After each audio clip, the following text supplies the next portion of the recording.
Most people believe that the biggest financial mistake is earning too little. Solomon never believed that. He watched men get rich and yet lose everything.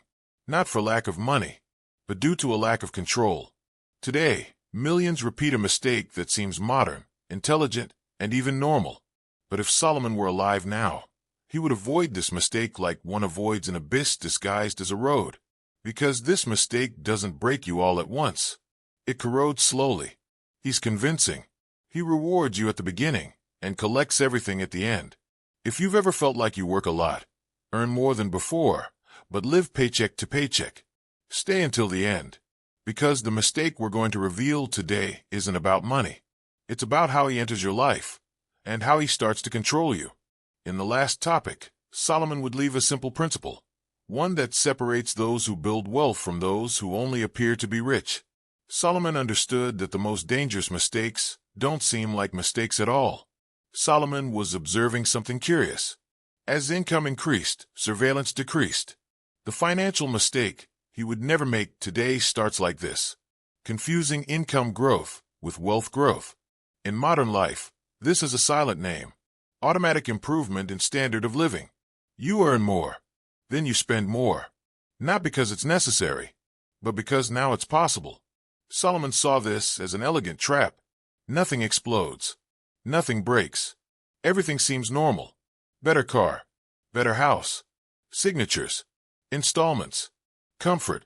But Solomon warned, when lifestyle grows faster than control, money ceases to be a tool and becomes an obligation. The problem doesn't appear in the first year. It appears when you try to stop. Solomon observed that everything you need to hold on to slowly begins to hold you captive. Not in a violent way, not in an obvious way, but consistently. Modern financial mistakes don't stem from excess. It is born from dependency. When comfort ceases to be a choice and becomes an obligation, freedom begins to disappear. Solomon understood that the problem is not in improving one's life. It's about building a life that demands perfection in order to continue existing. In current practice, this happens when every increase in income is immediately transformed into a fixed commitment. One more payment, a better plan, a cost that cannot be missed. At first, everything seems under control. The money comes in. The bills are due. The balance is balanced. But Solomon warned that apparent stability is not security. It's just a temporary absence of crisis. The mistake lies in structuring one's financial life as if tomorrow were guaranteed, as if health were eternal, as if work were untouchable, as if income never fluctuated. Solomon observed kings and merchants lose everything not because of grand decisions, but because of small, repeated choices that reduced their room for maneuver. When your expenses consume almost everything you earn, you're not living better. You're living on the edge. And living on the edge doesn't require making a mistake. It only requires one unforeseen event: a change in the market, a health problem, a decision beyond your control. Solomon understood that money should serve to absorb shocks, not to amplify them. But when the standard of living rises recklessly, every unforeseen event becomes a threat. People don't realize it, but they start making choices out of fear. Fear of losing, fear of falling, fear of downsizing. And that fear changes everything. You accept jobs you hate. Stay in environments that drain your energy. It tolerates pressures it wouldn't have tolerated before. Not because he wants to, but because it needs to be maintained. Solomon saw this as a silent exchange. Immediate comfort for future freedom. The financial mistake is not spending more. It's spending in a way that eliminates the possibility of going back. When you can't reduce your posture without extreme pain, you've lost flexibility. And flexibility, for Solomon, was a superior form of wealth. Modern life encourages the opposite. It rewards those who appear stable, someone who maintains a consistent image, those who never lower their standards, even when they should. But Solomon understood that going down is a strategy, not a failure. He observed that those who keep costs low in good times weather bad times with dignity, while those who push comfort too far are always on the verge of collapse. The biggest warning sign isn't earning too little. It's about not being able to earn less. When your financial structure cannot withstand a temporary downturn, you are not secure. You are exposed. Solomon would never call that progress. He would call it disguised fragility. Because true wealth isn't what you show off. It's what you manage to preserve when the situation changes. And the mistake he would never make today would be simple to define, but difficult to accept. To build a life that depends on perfect stability to remain standing. Solomon observed that true prosperity begins when you can afford to lose something and still remain whole. Solomon observed that the greatest enemy of discipline was never a lack of money. It was the need to reward oneself. Modern financial mistakes don't stem from ignorance. It arises from the justification. The sentence is simple. It is extremely dangerous. I deserve it. Solomon understood that few ideas are as detrimental to wealth creation as this one, not because resting is wrong, but because constant reward weakens internal control. In modern life, money is no longer just a tool. He became an emotional regulator. Difficult times call for consumption. Tough weeks call for a reward. Frustrations lead to purchases. Solomon observed that when money begins to alleviate emotions, he ceases to obey. And everything that doesn't obey governs. The problem isn't an isolated expense. It's the invisible pattern that forms. Whenever discomfort arises, the card solves it. Whenever fatigue sets in, money makes up for it. Whenever life gets frustrating, consumption numbs the pain. Solomon warned that those who use money as a sedative never build stability. It creates dependency. At first, the value seems small, harmless, almost symbolic. But the habit grows stronger, and habits don't ask for permission. They assert themselves. Gradually, I deserve it ceases to be an exception and becomes part of the identity. You don't buy it because you need it. Buy because you feel it. Solomon understood that feelings are not good financial advisors. They see the present, never the aftermath. And then the later always comes. The mistake is not in enjoying it. It's about never tolerating discomfort. Every construction project requires tension, weight, temporary resignation. But the modern world promotes the idea that postponing pleasure is a waste of life. Solomon saw the opposite. He observed that those who learn to wait build something that doesn't crumble at the first sign of trouble. The I deserve it mentality weakens this ability. He turns every boundary into an offense. Every restraint stems from injustice. Over time, a person becomes unable to say no to themselves, and whoever cannot govern themselves cannot govern anything. Solomon warned that the loss of self-control always precedes financial loss. The money only arrives later. You realize this when you begin to negotiate with your own conscience. Just this once. I'll make it up to you later. I'll adjust it next month. But the adjustment never comes, because emotion always speaks louder. Solomon understood that wealth requires a cold relationship with money. Not cruel, but lucid. Those who reward themselves too much live in cycles. Relief, spent, blame, repetition, and cycles are tiring. Meanwhile, those who endure temporary discomfort build something silent. Margin, reserve, tranquility. Solomon observed that the true reward is not what you buy. It's what you don't need to buy to feel good. When money stops being an emotional crutch, it returns to its rightful place, tool. And it is at this moment that control returns. The financial mistake that Solomon would never make today would be clear to him. Using money to fill voids that no purchase can sustain. Because emotions pass, installments remain. And those who understand this early on make fewer mistakes. Solomon understood that money rarely pays for everything at once.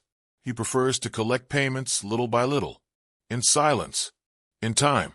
The modern financial mistake that almost no one realizes is precisely this, ignoring the invisible cost of long-term decisions.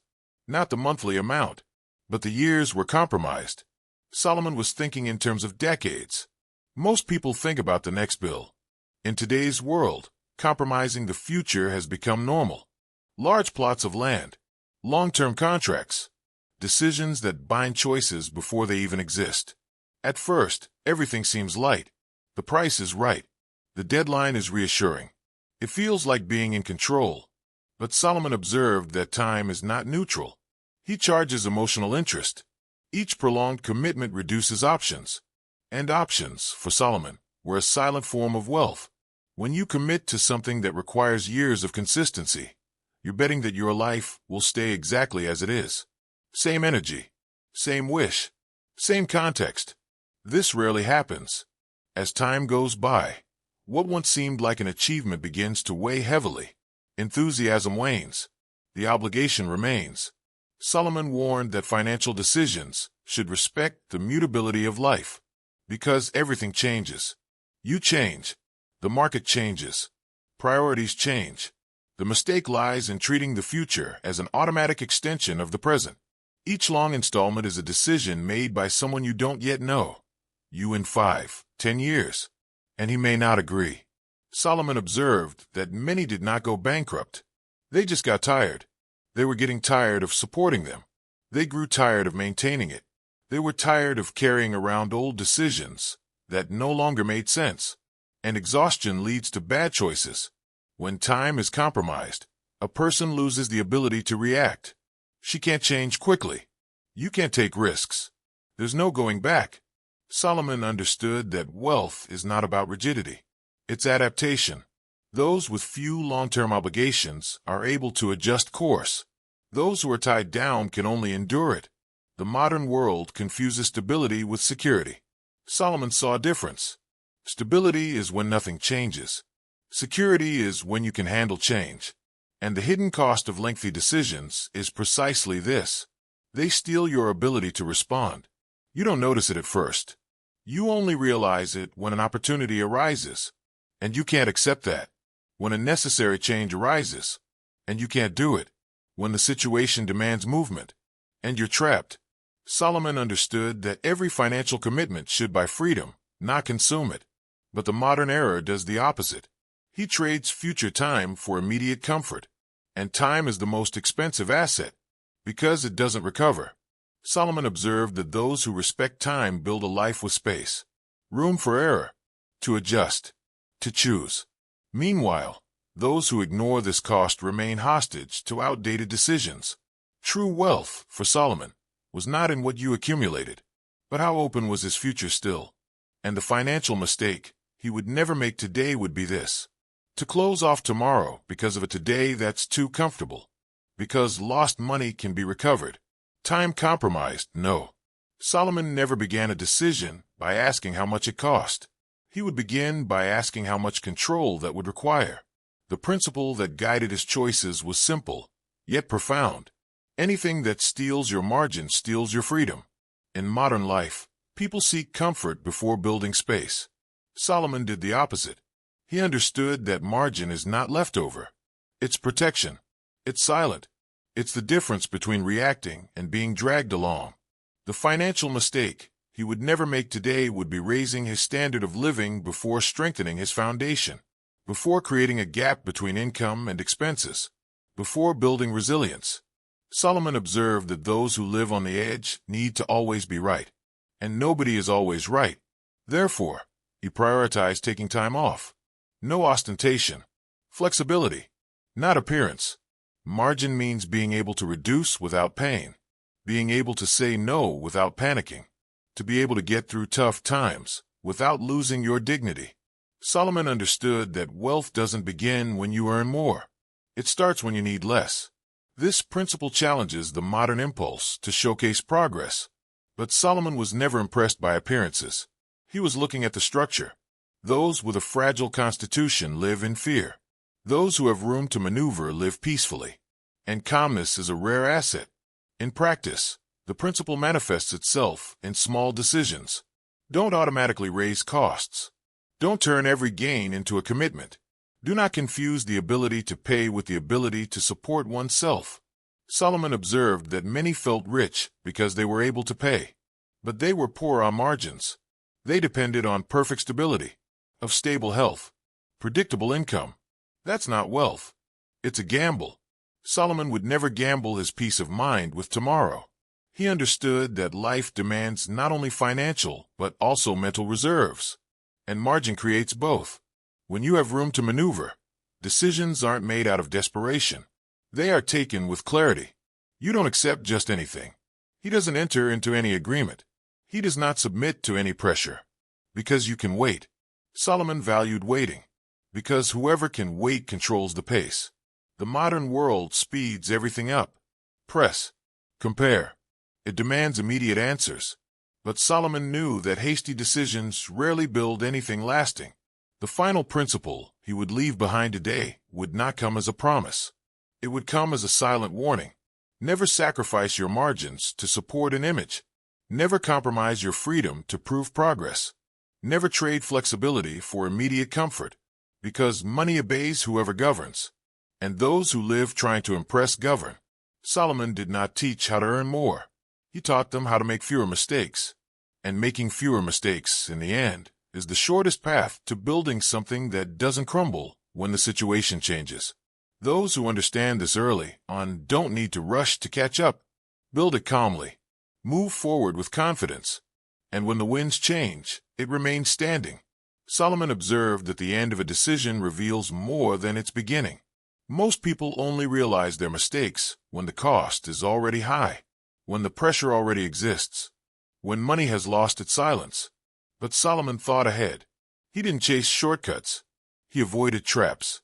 The financial mistake that destroys so many today is not a lack of opportunity. It's excessive haste. In a hurry to show it. In a hurry to consume. In a hurry to prove it. Solomon understood that true wealth grows slowly, almost invisibly. She doesn't make any noise. She doesn't ask for applause. She supports it. If this video has left you uneasy, that uneasy feeling is valuable because it indicates awareness, and awareness is where change begins. Pay attention to your decisions, not with guilt, with clarity. Ask less about whether something is possible. Ask more if necessary, if it's sustainable, if your freedom is preserved. Solomon did not promise easy paths. He offered clarity, and clarity, in a confusing world, is a rare form of wealth. If this content resonated with you, please stay. Here, we don't teach you how to earn more at any cost. The goal is to build with fewer mistakes. Because Solomon didn't teach how to earn more. He taught them how to make fewer mistakes.